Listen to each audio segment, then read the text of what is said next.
तसिदेले नमस्कार तिब्बत टिभीको नेपाली प्रसारणमा स्वागत छ। यस हप्ताको तिब्बत परम्परा तलेलामा ज्यू र केन्द्रीय तिब्बती प्रशासनका साप्ताहिक समाचारहरूका साथ म लुडो सङ्पो उपस्थित भएको छु। सुरु गरौँ यस हप्ताका प्रमुख समाचारहरू संक्षेपमा। तिब्बती विद्वानलाई गलत तरिकाले कैद र घातक उपचारको अधीनमा।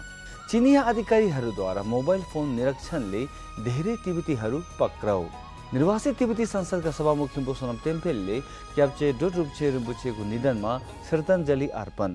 केन्द्र प्रशासनद्वारा मानवाधिकार उल्लङ्घनमा चीनको निन्दा गर्ने प्रस्तावका लागि सबै जापानी संसदीय समूहलाई धन्यवाद व्यक्त।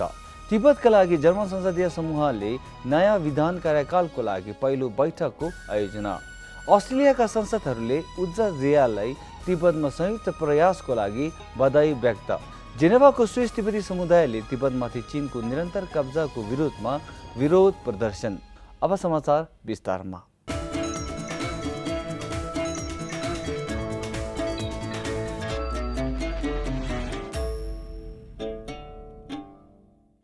10 वर्ष जेल सजाय भोगिरहेका तिब्बतका प्रख्यात विद्वान गोशेरब ग्यात्सोको अक्टोबर 2020 मा पक्राउ पारेपछि चिनिया प्रहरी हिरासतमा कुटपिट र दुर्व्यवहारका कारण गम्भीर स्वास्थ्य अवस्था रहेको बताइएको छ। उनलाई खानेकुरा र औषधि उपचार जस्ता आवश्यक सामग्रीको अभावले कुटपिटका कारण गोशेरबको अवस्था झनै बिग्रेको छ। उनी कथित रूपमा फोक्सोको दीर्घ रोगबाट पीडित थिए, जसलाई सन् 1998 मा जेल बस्दा नै संक्रमण भएको मानिन्छ। चिनिया अधिकारीहरूले गोशेरब ग्यात्सोलाई 26 अक्टोबर 2020 मा उपचारका लागि चेङडुमा रहेको बेला पक्राउ गरेका थिए र उनलाई हालमा छेसुल काउन्टीको जेलमा राखिएको छ।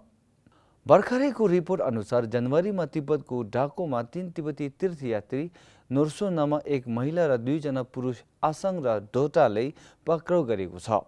तीमध्ये 3 जना तथाकथित तिब्बत स्वायत्त क्षेत्रका टाइक्याप टाउनसिप छम्दोका बासिन्दा हुन् र ढाको गुम्बाको 30 फिट अग्लो मैत्रेय मूर्तिलाई हालै भत्केको तस्बिर र भिडियोसहित पक्राउ पारेका थिए र उनीहरूलाई अहिले छम्दो प्रहरी चौकीमा राखिएको छ।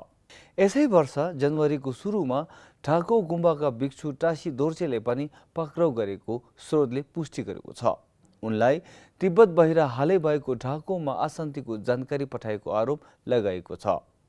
निर्वासित तिब्बती संसदका सभामुख खिम्पु सोनाम टेम्पेलले गत महिना 25 जनवरीमा क्याप्चे डोडरुप्छे रिम्पुछेलाई उनको अन्तिम प्रार्थना गर्न सिक्किमको भ्रमण गर्नुभयो र उहाँका अनुयायीहरूलाई श्रद्धाञ्जली र संवेदना व्यक्त गर्नुभयो।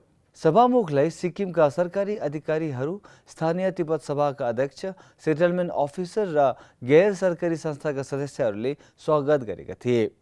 यस हप्ता सोमबार केन्द्रीय तिब्बती प्रशासनका सिजोङ पेम्बा छिरिङले चीनको घोर मानवाधिकार उल्लङ्घनका लागि निन्दा गर्ने प्रस्ताव पारित गर्ने प्रयासप्रति तिब्बतका लागि सर्वदलीय जापानी संसदीय समूहले कृतज्ञता व्यक्त गर्नुभएको छ। सूचना तथा अन्तर्राष्ट्रिय सम्बन्ध विभागका मन्त्री नोर्जिन डोल्मा र निर्वासित तिब्बती संसदकी सभामुख डोल्मा छिरिङले गत शनिबार जापानमा तिब्बत समर्थन समूहद्वारा आयोजना गरेको अनलाइन बैठकमा सहभागी हुनुभएको थियो, जहाँ तिब्बती नेताहरूले जापानी संसदको सङ्कल्पलाई धन्यवाद दिनुभएको छ। केन्द्रीय तिब्बती प्रशासनको मन्त्री परिषदले पनि गत हप्ता शुक्रबार तिब्बतको खम ढाकोमा भएको विनाश र क्रूर चिनिया शासन अन्तर्गत तिब्बतमा भएका तिब्बतीहरूको पीडालाई ऐक्यबद्धता देखाएकोमा जापानी भिक्षुहरूको सङ्घलाई धन्यवाद दिनुभएको छ। गत हप्ता बिहिबार तिब्बतका लागि जर्मन क्रस पार्टी संसदीय समूहले 20औं विधायिका कार्यकालको लागि आफ्नो पहिलो सङ्गठनात्मक बैठकको आयोजना गर्नुभएको छ। सांसद माइकल ब्रान्ड संसदीय समूहको अध्यक्षमा निर्वाचित भएका छन् र समूहका जर्मन संसद सदस्यहरू सांसद मारिया क्लेन, सांसद पिटर हेड र सांसद नाइजा स्टार्मर समूहको सह-अध्यक्षमा निर्वाचित भएको छ। तिब्बतको एजेन्डालाई अगाडि बढाउनको लागि निरन्तर प्रयासको पुष्टि गर्दै समूहका एमपी ब्रान्डले जर्मन संसदमा तिब्बत र तिब्बती जनताका लागि स्पष्ट राजनीतिक पहल गर्ने घोषणा गरेको छ। गत हप्ता बिहिबार तिब्बतका लागि अस्ट्रेलियाली सर्वदलीय संसदीय मैत्री समूहका 2 सह-अध्यक्षहरू वारेन एन्स र सुसन टेम्पलमेनले उपसचिव उज्जर जियालाई पत्र लेखेर तिब्बतका मुद्दाहरूका लागि अमेरिकी विशेष संयोजकको रूपमा नियुक्त भएकोमा बधाई दिएको छ। उनीहरूले चीन तिब्बत द्वन्द्व समाधान गर्न समान विचारधाराका साझेदारहरूसँग संयुक्त प्रयास र सहकार्यका लागि आह्वान गरेको छ। 13औं परमपवन दलाई लामा ज्यूले तिब्बतको स्वतन्त्रताको लागि घोषणा गरेको ऐतिहासिक दिनको उपलक्ष्यमा जेनेवामा स्थित स्विस तिब्बती समुदायले गत हप्ता आइतबार जेनेवामा रहेको संयुक्त राष्ट्र मानव अधिकार परिषदको कार्यालय अगाडि धरना गरेको छ। तिब्बतको राष्ट्रिय झण्डा र तिब्बतको दयनीय अवस्थाले चित्रण गर्ने ब्यानरहरू फहराउँदै समुदायका सदस्यहरूले तिब्बतको सूचित ऐतिहासिक तथ्य र चीनको नियन्त्रणमा रहेको तिब्बती जनताको वर्तमान अवस्थासहित बेजिङ प्रचारको विरुद्धमा अन्तर्राष्ट्रिय समुदायको संयुक्त प्रयासको लागि आह्वान गरेको छ।